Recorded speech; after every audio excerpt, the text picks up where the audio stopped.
স্বাগত স্টার নিউজে। তামসিদ আহমেদ যুক্ত হয়ে গেছে আপনাদের সাথে সাপ্তাহিক বাজার দরের সর্বশেষ পরিস্থিতি জানানোর জন্য। আজকে শুক্রবার এবং শুক্রবার মানেই হচ্ছে একটা কর্মব্যস্তময় ঢাকায় একটা বিরাম চিহ্ন এবং ছুটির দিন। এই ছুটির দিনে বাজারগুলোতে কিন্তু একটু বেশি ভিড় শুরু হয়ে যায় এবং তার মধ্যে থেকে আজকে ডিসেম্বরের মাঝামাঝি সময়ে আমরা চলে এসেছি এবং মোটামুটি ভালো একটা শীতের আবহ কিন্তু ঢাকায় পড়া শুরু করেছে। রাজধানীর বাজারেও তার একটা ছোঁয়া দেখা যাচ্ছে, কারণ শীতের মৌসুমের যে সবজিগুলো সেগুলো কিন্তু বাজারে আস্তে আস্তে আসা শুরু করেছে। তবে যেই পরিমাণে দামটা কমার কথা সেই পরিমাণে কমেনি। তবে গত সপ্তাহের তুলনায় বেশ অনেকটা সবজির দামই কমেছে। আর অন্যান্য কথা বলতে গেলে সপ্তাহের অন্যান্য দিনের তুলনায় শুক্রবারে সবজির দামটা একটু বেশি থাকে, কারণ মানুষের চাহিদা তখন বেড়ে যায়, মানুষ বাজারে বেশি আসতে থাকে, তাই ব্যবসায়ীরা ওই সুযোগে কিছু টাকা বাড়তি লাভ করে ফেলে আর কি। তো গতকালকের তুলনায় আজকে সবজির দামটা হালকা একটু বাড়তি, তবে গত সপ্তাহের তুলনায় সবজির দামটা একটু কমেছে।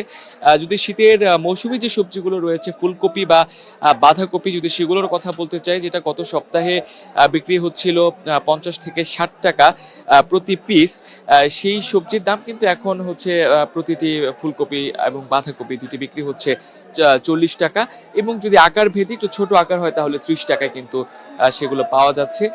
আর যদি শীতের অন্য সবজির কথা বলি, সেটা হচ্ছে নতুন মৌসুমের শিম বাজার এসেছে। শিমের কেজি মূলত হচ্ছে মানভেদে 60 টাকা থেকে শুরু করে 100 টাকা পর্যন্ত, এবং যেটা 100 টাকা শিমের দাম ধরা হচ্ছে সেটা বলা হচ্ছে যে শিমের বীজ রয়েছে, যে কারণে সেই শিমটার দামটা একটু বেশি। আর অন্য নর্মাল যে শিম বা যে সবুজ রঙের যে শিম, সেই শিমটা 60 টাকা কেজিতে বিক্রি হচ্ছে, এবং একটু লালচে রঙের যে শিমটা সেটা 100 টাকা কেজিতে বিক্রি হচ্ছে। অন্যদিকে মূলার দামটা বেশ অনেকটাই কম। মূলা 20 থেকে 30 টাকা কেজিতে মূলা বিক্রি হচ্ছে। এদিকে নতুন মৌসুমের আলু বাজারে এসছে, যেটা আমরা গতকালকে বলেছিলাম এই বিষয়ে, যে আলুর দামটা মোটামুটি এই বছরে কম। বিক্রেতারা বলছেন যে আলুর উৎপাদন ভালো হয়েছে এবং গেল মৌসুমেও পর্যাপ্ত উৎপাদন হয়েছিল, যে কারণে পুরাতন যে আলু সেটার কেজিও 25 থেকে 30 টাকার মধ্যেই ছিল সর্বোচ্চ। আর নতুন যে মৌসুমের আলু সেটাও কিন্তু পর্যাপ্ত উৎপাদন হয়েছে, যে কারণে নতুন আলুটাও কেজিতে 40 টাকায় পাওয়া যাচ্ছে নতুন মৌসুমের আলু। আবার কিছু কিছু জায়গায় আরেকটু কমেও পাওয়া যাচ্ছে, সেটা মান ভেদে মূলত দামটা নির্ভর করে। অন্যদিকে নতুন মৌসুমের লাউ উঠেছে বাজারে, যেটা বড় আকারের লাউগুলো 40 থেকে 50 টাকায় পাওয়া যাচ্ছে, যেটা গত সপ্তাহে পর্যন্ত 60 টাকা, কোনো কোনো জায়গায় 70 টাকাও হাঁকানো হচ্ছিল। অন্যদিকে শীতের একটা প্রভাবে কিন্তু শাকের পরিমাণ বাজারে কিন্তু অনেক বেশি পাওয়া যাচ্ছে। বেশ অনেক রকমের শাক বাজারে রয়েছে, এবং সব রকমের শাকই কিন্তু মোটামুটি কম দামেই পাওয়া যাচ্ছে। আর অন্যদিকে মিষ্টি কুমড়াও বাজারে ভালোই দেখা যাচ্ছে এই সিজনে, এবং বেগুনের যোগানটাও কিন্তু বাজারে অনেকটাই বেড়েছে। বেশ কয়েক রকমের বেগুন বাজারে দেখা যাচ্ছে, এবং মানভেদে বা প্রকারভেদে কিন্তু বেগুন 50 থেকে 70 টাকা কেজির মধ্যে কিন্তু বেগুন পাওয়া যাচ্ছে। অন্যদিকে ধনেপাতা, এই বিষয়টা আমরা সবসময় লক্ষ্য করি যে শীতকালে ধনেপাতার উৎপাদনটা অনেক বেশি বেড়ে যায়, যে কারণে সেটাও খুবই কম দামে পাওয়া যাচ্ছে। তবে দাম বাড়তির মধ্যে বা বাজার গরম করে রেখেছে যে জিনিসটা, সেটা হচ্ছে পেঁয়াজ। পেঁয়াজের দাম কিন্তু অপরিবর্তিত রয়েছে, অনেক বেশি দামে বিক্রি হচ্ছে। আমরা গত পুরো সপ্তাহ জুড়েই পেঁয়াজের বাজারের উত্থান পতন দেখেছি, এবং আজকে যে পেঁয়াজের বাজারটা যেখানে থিত হয়েছে সেটা হচ্ছে গেল মৌসুমের পুরাতন পেঁয়াজ, সেটা 150 টাকা কেজিতে বিক্রি হচ্ছে, এবং নতুন মৌসুমের মুড়িকাটা পেঁয়াজের যোগানটা বাজারে কমে গিয়েছে।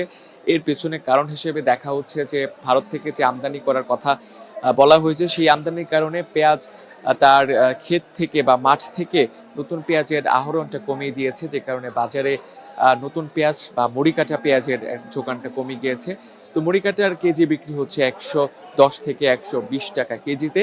আর ভারত থেকে আমদানি করা যে পেঁয়াজটা বাজারে এসেছে, কিছুটা আকারে বড় যে পেঁয়াজ, সেটার যোগানও বাজারে অনেকটাই কম, যেটা বিক্রেতারা বারবার যেটা অভিযোগ তোলে যে যে আমদানিকারকরা খুবই কম পরিসরে পেঁয়াজ নিয়ে আসছে এবং খুবই আস্তে আস্তে বাজারে পেঁয়াজটা ছাড়ছে। যেখানে 5 ট্রাকের প্রয়োজন, সেখানে একটি করে ট্রাক মাত্র বাজারে আসছে, যে কারণে খুবই সীমিত পরিসরে হচ্ছে বিক্রেতারা, খুচরা বিক্রেতারা হচ্ছে এই পেঁয়াজগুলো পাচ্ছে, যে কারণে বাজার ঘুরে আমরা খুবই অল্প সংখ্যক ভারতীয় পেঁয়াজ দেখতে পেয়েছি।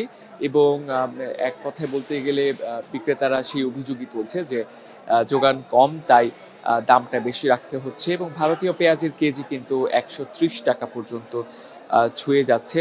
এবং এখানে সাধারণ ক্রেতারা যেটা বলছেন যে ভারতের পেঁয়াজ যেখানে ভারতে দাম পাচ্ছে না, বা ভারতে 10 থেকে 12 টাকা কেজিতেও পেঁয়াজ বিক্রি হচ্ছে না, সেই পেঁয়াজ কিভাবে সীমানা এপারে এসে কিভাবে সেই পেঁয়াজের দাম 130 টাকা ছুঁয়ে যায়, এটাই একটা প্রশ্ন থেকে যায়। একটা নাটকীয়তা কিন্তু পেঁয়াজের বাজারে চলছে।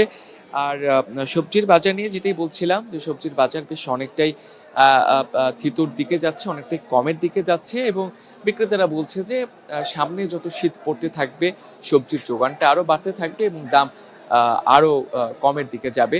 এবং সাম্প্রতিক আমরা দেখতে পেয়েছি যে ডিমের যোগানটাও মোটামুটি ভালো রয়েছে, এবং ডিম মুরগি দুইটার দামই অপরিবর্তিত রয়েছে কয়েক সপ্তাহ যাবৎ। আর মাছের যোগানটাও বাজারে মোটামুটি কিন্তু আমরা লক্ষ্য করেছি। তো এই মিলিয়ে বলতে গেলে বাজারের পরিস্থিতি, যেটা বলতে গেলে পেঁয়াজ বাদে অন্যান্য সবকিছুই মোটামুটি নিয়ন্ত্রণের মধ্যেই রয়েছে। বিশেষ করে হচ্ছে সবজি আস্তে আস্তে কমের দিকে যাচ্ছে। আর অন্যদিকে কয়েকদিন যাবৎ হচ্ছে যেটা কথা চলছে, যে বাজারে পেঁয়াজের পাশাপাশি অন্যদিকে তেলের দামটাও অনেকটাই বেড়ে গিয়েছে, যেটা লিটার প্রতি 6 টাকা হয়েছে বোতলজাত সয়াবিন তেলের। সেটা নিয়েও ক্রেতাদের মধ্যে কিছুটা প্রতিক্রিয়া দেখা যাচ্ছে, কিছুটা ক্ষোভ দেখা যাচ্ছে ক্রেতাদের মনে। এবং সবশেষে একটা কথাই বলা যায়, সেটা হচ্ছে যে বাজারের একদিকে কিছুটা কমের দিকে গেলে আরেকদিকে সেটা বেড়ে যাচ্ছে। আর পেঁয়াজের দামটা এখন পর্যন্ত নিয়ন্ত্রণে আনা যাচ্ছে না। এই ছিল আমার কাছে রাজধানীর কারওয়ান বাজার থেকে সাপ্তাহিক বাজারের সর্বশেষ পরিস্থিতি।